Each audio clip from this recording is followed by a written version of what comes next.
You're watching the best YouTube channel on the planet. Hollywood Reporter says that the Green Lantern series finally a go at HBO. Ozark showrunner Chris Mundi, Damien Lindelof, Eisner Award winner Tom King are behind the scenes for an iteration of the DC Comics story. Let's scroll and read what they got to say here because, it's the Green Lantern show. James Gunn has been planning this. He told us about it back in January of 2023. And then here we go with it being tangible, like we're getting it. HBO is a long-lasting signing up with the Lantern Corps. The premium cable outlet has given a straight-to-series order for Lanterns based on the long-running Green Lantern characters, specifically Jon Stewart, who they named first, and Hal Jordan. Oh, it's not one of those days, where the mouse wants to do the thing where it scrolls up automatically. From DC Comics, Chris Mundi from Ozark will serve as the showrunner of the 8-episode drama and co-write the series with Damon Lindelof. Watchmen, Lost. It should say Star Wars too because he was supposed to be doing something with Yahya Abdul-Mateen, but that's not happening anymore. And Eisner Award winner Tom King, known for his work on several Batman titles, Mr. Miracle and Supergirl, Woman of Tomorrow for DC Comics. What do you think about this so far? The creators are great names, and James Gunn's scouting, Peter Safran, these guys' ability to seek out good talent is a bright spot. It is what differentiates them from what Kevin Feige is stupidly doing at his company, where he just gets people he can boss around, with the exception of Sam Raimi. But everyone he's getting is like on their third or fourth movie and hoping for the best. James Gunn's getting names, which is going to result in quality. So far, so good from this man. And the green light for Lanterns comes almost 5 years after what was the HBO Max began developing a Green Lantern series with the producer Greg Berlanti. Well, we know that has nothing to do with it. What happened 5 years ago over at that company is a whole different company now. There's actually a DC Studios. The mastermind of the Arrowverse on the CW and one of the writers of the 2011 Green Lantern film. We can see why it didn't happen because that film was negatively perceived. And let's go to a creative overhaul of the show in 2022, however, despite have written fall seasons worth of scripts and the show refocused around Jon Stewart. Oh, what do you know? They refocused around Jon Stewart, which probably means that the intention was to focus around Hal Jordan. And they're like, oh no, we don't want to do a racism. Let's just do Jon Stewart here for a couple of years. It's amazing how fans will support Jon Stewart, knowing the 2 decades we just lived through, where no matter how hot and popular that cartoon was, Jon Stewart was ignored for Green Lantern TV shows, Green Lantern movies, and Green Lantern animated connected universes. He was never the main guy, but he's the main guy when it comes to the Justice League cartoon. Who was the Green Lantern there? Well, it was Jon Stewart. But when the brand itself has to survive on the Green Lantern name, Hal Jordan is there. That's the reality I live in, and whether you like it or not, you live in that one too. Those of you imagining Jon Stewart, okay, no, Chillmonger, this is it now. I guess we gotta wait 45 years so you can see me be right again. No matter what happens with this Jon Stewart character, in as far as representation, and no matter what ranks he climbs and popularity he gains, in 45 years, you guys can come back to this video. 45 years, you'll look back and be like, oh yeah, after this run had come to an end, the people who were in charge of DC, all those executives were like pushing Hal Jordan instead. And so there's like start and stop representation with this Jon Stewart guy.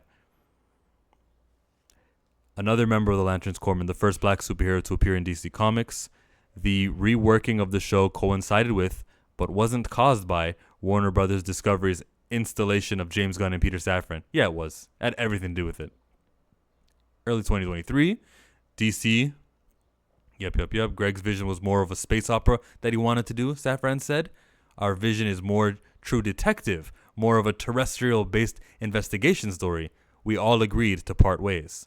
I don't care about that stuff because I don't buy that stuff. The Rock had to part ways, and Gal Gadot and everyone parted ways. So, sure. We're thrilled to bring this seminal DC title to HBO with Chris Damon and Tom at the helm. Jon Stewart and Hal Jordan are two of DC's most compelling characters, and Lanterns brings them to life in an original detective story that is foundational part of the unified DCU we're launching next summer with Superman. I'm sure your DCU will be using Jon Stewart, and because you keep mentioning Jon's name before Hal, I'm sure Jon will be higher profile than Hal Jordan, okay? That's based on what you're doing. But you also got Guy Gardner being played by your friend. The Green Lantern brand and the leader of it, having a Jon Stewart, a person with melanin in his skin, isn't something I foresee for the next few years of the DCU. And if it does happen, and if he is the guy, when they're like, oh, we need someone to be a Lantern at the next Justice League crossover movie, here comes Jon, oh, he saved the day, what a great, and they stand all 7 of them like that, and the Green Lantern representative is Jon Stewart there, and they do a movie of Jon Stewart right after this TV show. If that's the case, it's temporary representation because in comes a new executive in a decade or two and they start using Hal. They can't even use Jon without using Hal in this TV show. What do you think? I'm talking to people who don't listen. It says now, added Casey Bloys, chairman and CEO of HBO and Max Content. We are elated to be reuniting with both Chris Mundi and Damon Lindelof as they partner with Tom for his fresh take on DC's Green Lantern. As part of James and Peter's vision for the DC Universe, the first new live-action series will mark an exciting new era. It'll be the first live-action series after Peacemaker. I guess that doesn't count. All right, and HBO have a good reputation. So far, so good. As far as quality-wise, as far as my entertainment value, I'm liking it. Is that Kevin Spacey? What's he doing? First lead role since the UK trial. And he beat the trial. He got not guilty, but still. It's a controversial casting. Thank you for that advertisement. Now back to me. I'm chill. Am I happy about this whole thing? Yeah, Lantern's a good show. I want and good writers, and I would love to be proven wrong that Jon Stewart is here to stay. He's the Green Lantern, and that's it for the eternity. But I cannot ignore the 17 years between 2005 and 2019. That's not 17 years, is it? When did Beware the Green Lantern come out? Whenever that one came out. That span of time has educated this guy that Jon Stewart will come in little bits and increments and go away. And I know that there's a finite limit of black. There's a finite tolerance that there is. DC is not going to do a whole slate of all black characters.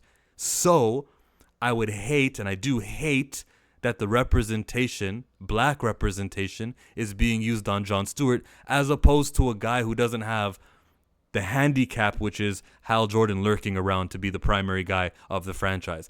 I would prefer if the first time we get a black lead of a TV show, it's for any other character, Static, Vixen, any character, it wouldn't matter. Someone who owns their brand. You say the name, you think of that superhero, as opposed to Jon Stewart, who you say the word Green Lantern, and people think of Hal Jordan.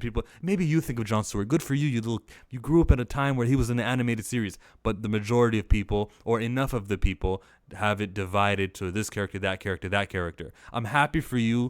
This is a clap. This is a pat on your back that Jon Stewart is your Green Lantern, darn tootin'. Yeah, he is. Good for you. The reality that we share is that when there was a movie to do, a live-action movie with $200 million on the line, they didn't use that budget for Jon Stewart. I'm out. Like, comment, subscribe. No, don't comment. I'm going to turn off comments.